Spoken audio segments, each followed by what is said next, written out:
नमस्कार दोस्तों, भारतीय किसान यूट्यूब चैनल में आपका स्वागत है।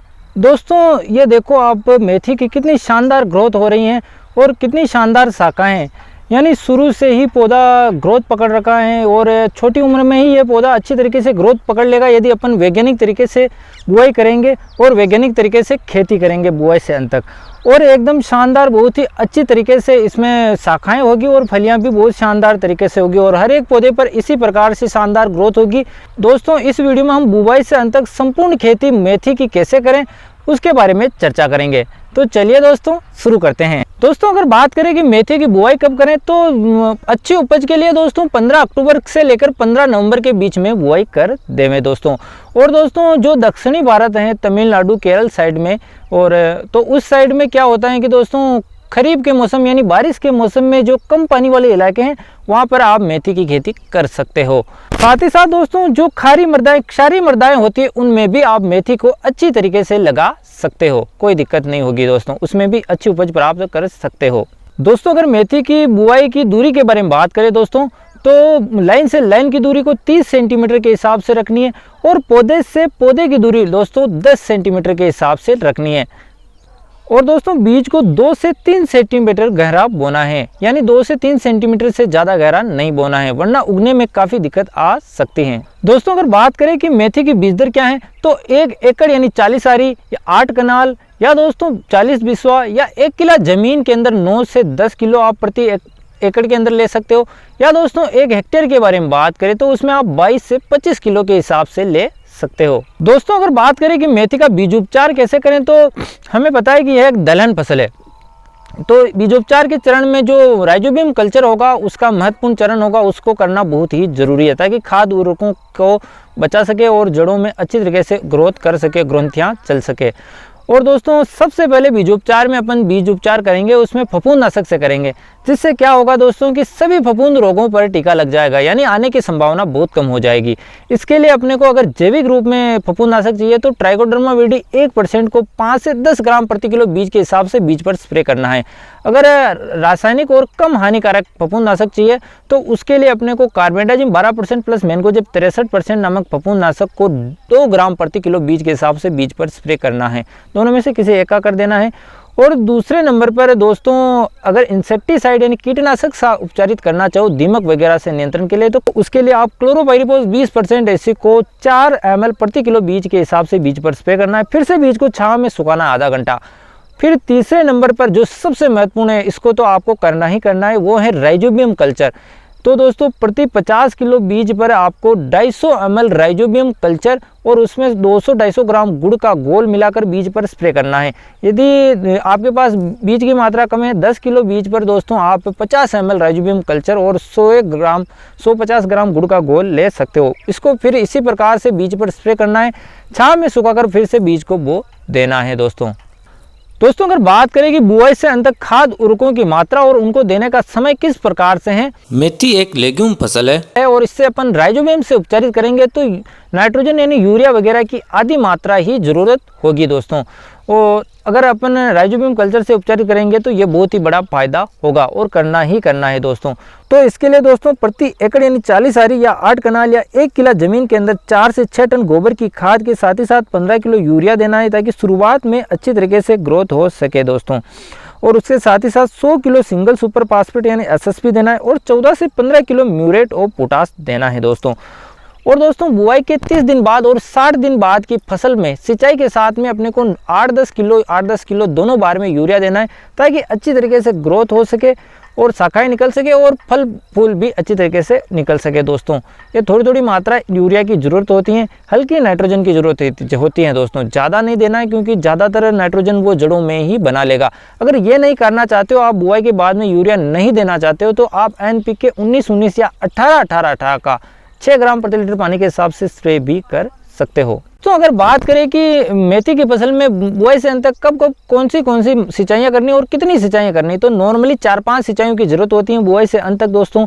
और बुआई के समय पानी देने के बाद में शाखाएं निकलते समय फूल आने से पहले यानी प्री फ्लोरिंग स्टेज पर और उसके बाद में दाना बनते समय सिंचाई करें। ये तीनों बहुत ही महत्वपूर्ण स्टेज होती हैं, ये ग्रोथ और डेवलपमेंट के लिए बहुत ही महत्वपूर्ण है, तो इन समय अपने को सिंचाई जरूर करना है। दोस्तों खरपतवार नियंत्रण और निराई गुड़ाई के बारे में बात करें तो 2 निराई गुड़ाइयाँ अवश्य करें। रासायनिक खरपतवार नाशक से बचे दोस्तों अच्छी उपज लेने के लिए। तो दोस्तों पहली निराई गुड़ाई अपने को 15-20 दिन के अवस्था पर करनी है और इसी समय अपने को पौधे से पौधे की दूरी को 10 सेंटीमीटर कर लेना है। लाइन से लाइन तो हमने पहले ही कर लिए हैं दोस्तों 30 सेंटीमीटर के हिसाब से, इसमें पौधे से पौधे की दूरी 10 सेंटीमीटर कर लेना। और दूसरी निराई गुड़ाई भी आप करना चाहो तो 40-50 दिन पर कर सकते हो। दोस्तों अगर अब बात करें कि रासायनिक खरपतवार नाशक का प्रयोग कर सकते हैं या नहीं कर सकते हैं, तो बुआई के समय आप पेंडिमिथालिन का प्रयोग कर सकते हो। ये खरपतवारों को नहीं उगने देगा और बीज को उगने में कोई दिक्कत नहीं होगी दोस्तों। और इसके बाद में भी इमाज़ेथाइपर 10% असल किसान को कुछ लोग रिकमेंड करते हैं कंपनी वाले, लेकिन यह काफ़ी झटका देता है और मेथी की फसल में इससे उपज कम होती हैं। दोस्तों अगर बात करें कि मेथी की बम्पर पैदावार देने वाली बेस्ट किस्में कौन कौन सी है, तो इस लिस्ट में अपनी पहली किस्म है NRCSS AM1, जो कि मात्र 137 दिन के अंदर 27 क्विंटल प्रति हेक्टेयर तक उपज देती हैं दोस्तों। और अगर आप पत्तियों के लिए इसे बो रहे हो तो 70 से 75 क्विंटल प्रति हेक्टेयर के हिसाब से आप हरी पत्तियां भी प्राप्त कर सकते हो, यानी यह एक द्विप्रयोजनीय आपकी किस्म है दोस्तों। यह आप ड्यूअल पर्पज किस्म है, इसको दोनों रूप में लगा सकते हो। इसका बीज आप NRCSS तबीजी अजमेर से प्राप्त कर सकते हो, जिसके नंबर वगैरह मैं आपको स्क्रीन पर दे रहा हूं दोस्तों। इसके अलावा दोस्तों और भी कई प्रकार की अन्य महत्वपूर्ण किस्में हैं, लेकिन इससे कम उपज देती हैं। अगर ये न मिले तो आप उनको भी बो सकते हो। इनमें पहली किस्म है दोस्तों NRCSS AM2, दूसरी है हिसार मुक्ता जिसकी उपज 20 क्विंटल प्रति हेक्टेयर के हिसाब से है, तीसरी है दोस्तों हिसार सोनाली, चौथी है दोस्तों हिसार सुवर्णा, पांचवी है दोस्तों हिसार माधवी और छठी है दोस्तों RMT 143, जो कि काफ़ी कम दिनों में और कमज़ोर मृदा में भी आप इसे लगा सकते हो। 16 क्विंटल प्रति हेक्टेयर के हिसाब से यह उपज देगी दोस्तों अगर बात करें कि बुआई से अंत तक कौन कौन सी कीट बीमारियां लगती हैं और उनको बचाव और उपचार आप किस प्रकार से कर सकते हो, तो दोस्तों कीटों की लिस्ट में जो पहला कीट है वो है एफिड या चेपा, जिसे मोइला वगैरह भी कहते हैं आप। एफिड, मोइला या चेपा वगैरह जो हरे या काले रस सूचक कीट होते हैं दोस्तों। और दोस्तों ये पत्तियों पौधों का रस चूसते हैं, जिससे ग्रोथ को रोक देते हैं दोस्तों इनके उपचार के लिए प्रति 15 लीटर वाले पंप के अंदर आप इमिडाक्लोप्रिड 17.8 SL को 10 ml या सिंजेंटा की एलिका को आप 10 ml के हिसाब से प्रयोग कर सकते हो। किसी एक कीटनाशक का या फेर बदल कर एक बार ये किया, 15 दिन बाद में दूसरा कीटनाशक स्प्रे किया, इस प्रकार से कर सकते हो। दोस्तों कीटों की लिस्ट में जो दूसरा कीट है वो बहुत ही महत्वपूर्ण है, ये पत्तियों में छेद करने वाली इल्लियां।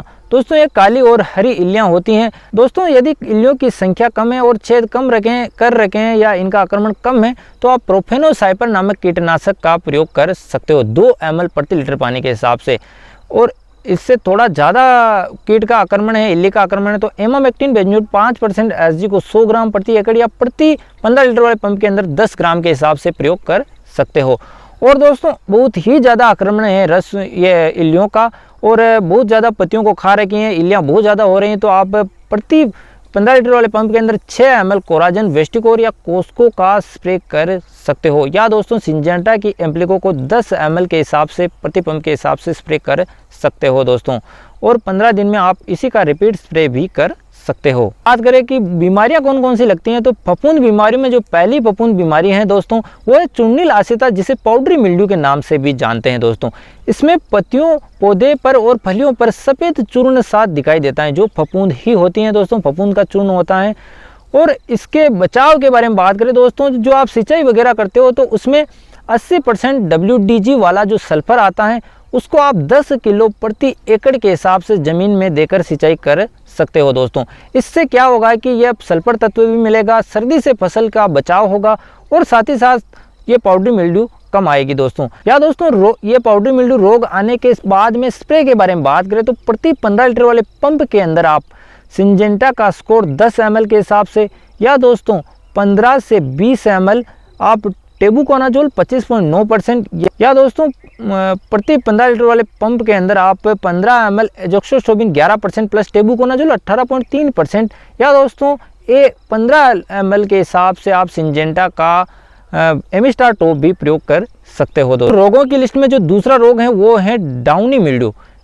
ये क्या होता है कि दोस्तों रोमिल फफूंद भी कहते हैं। इसमें क्या होता है, पत्तियों पर कोणीय पीले रंग के धब्बे दिखाई देंगे पहले, बाद में आप जब ये रोग बढ़ जाएगा तो आपको इस पत्तियों पर रोगी जो पत्तियां हैं इन पर क्या है कि रोमिल फफूंद दिखेगी। आपको ऐसा दिखेगा जैसे रोम रोम हो रही हो, फफूंद के रोम दिखाई देंगे। तो दोस्तों ये डाउनी मिल्ड्यू का लक्षण है। दोस्तों इस डाउनी मिल्ड्यू के उपचार के बारे में बात करें तो प्रति 15 लीटर वाले पंप के अंदर आप 30 ग्राम कार्बेंडाजिम 12% मतलब मैनकोजेब 63% नमक फफूंदनाशक, या दोस्तों 40 ग्राम आप कॉपर ऑक्सीक्लोराइड 50% WP आदि में से किसी एक का स्प्रे कर सकते हो। या दोस्तों जो पाउडरी मिल्ड्यू वाले फफूंदनाशक थे उनसे भी यह रोग काफ़ी हद तक कंट्रोल हो जाएगा, लेकिन ये पर्सनल इसी के फफूंदनाशक थे। जो एजोक्सोस्टोबिन प्लस टेबुकोनाजोल वाला फफूंदनाशक जो था उससे काफ़ी अच्छे से ये भी कंट्रोल हो जाएगा और पाउडरी मिल्ड्यू भी कंट्रोल हो जाएगी। दोस्तों इन रोगों के अलावा कई प्रकार के फफूंद रोग और लगते हैं, तो उनमें जैसे आप पत्तियों पर आपको जंगनुमा आकृति दिखाई दे रही है, या पत्तियों पर अल्टरनेरिया लीफ स्पॉट जो इस प्रकार के धब्बे दिखाई दे रहे हैं, या दोस्तों पत्तियां काली पीली सड़ रही हैं, पौधा सड़ रहा है या जड़ खराब हो रही हैं, तो उनके लिए भी आप ये जो फफूंदनाशक मैंने बताए पाउडरी मिल्ड्यू वाले और डाउनी मिल्ड्यू वाले वो इनमें भी काम करेंगे दोस्तों। तो उनके लिए कोई अलग से फफूंदनाशक लेने की ज़रूरत नहीं है दोस्तों आशा करता हूँ यह वीडियो आपको बहुत ही पसंद आई होगी। पसंद आई हो तो वीडियो को लाइक करें और भारतीय किसान यूट्यूब चैनल को सब्सक्राइब करें ताकि खेती बाड़ी और किसानों से जुड़ी जानकारी सबसे पहले आपके मोबाइल में पहुँच सके। वीडियो देखने के लिए आपका बहुत बहुत धन्यवाद।